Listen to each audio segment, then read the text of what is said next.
Today we're going to be working on a basic statistics quideo. The problem reads, the drug AZT was the first drug that seemed effective in delaying the onset of AIDS. Evidence for AZT's effectiveness came from a large randomized comparative experiment. The subjects were 1,300 volunteers who were infected with HIV, the virus that causes AIDS, but did not yet have AIDS. The study assigned 435 of the subjects at random to take 500 milligrams of AZT each day and another 435 to take a placebo. At the end of the study, 38 placebo subjects and 17 of the AZT subjects had developed AIDS. We want to test the claim that taking AZT lowers the proportion of infected people who would develop AIDS in a given period of time. Part A asks us to state the hypothesis and check that you can safely use the Z procedure. So first we're going to identify the parameter. P1 is the proportion of HIV-infected patients who develop AIDS while taking AZT. And P2 is the proportion of HIV-infected patients who develop AIDS after taking a placebo.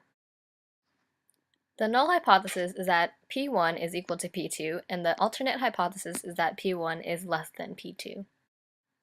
To check the conditions, we first figure out if it's a simple random sample, and it says in the prompt that it is randomized. 10n is less than the population, n1 p1 is greater than 10, n1 q1 is greater than 10, and the same for the second proportion.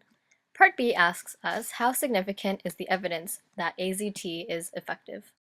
To test this, we're going to use a two-proportion z-test. P1 is 17 divided by 435, which is 0.039, and P2 is 38 divided by 435, which is 0.087. And this is the equation we're going to use. Z equals P1 minus P2 divided by the square root of P1 Q1 divided by N1 plus P2 Q2 divided by N2. So after plugging everything in, we should get a z-score of negative 2.928 or negative 2.93. We can use Table A in the front of our statistics book to find the p-value. We're trying to find the probability that z is less than negative 2.93, and we get that the p-value is 0.0017. We use an alpha value of 0.05, and then we compare. So we reject the null hypothesis based on our p-value of 0.0017, which is less than our a value of 0.05.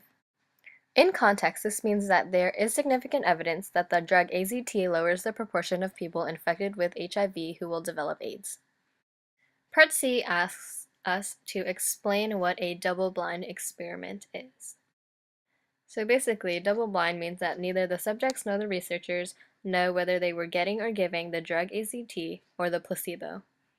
Thank you for watching!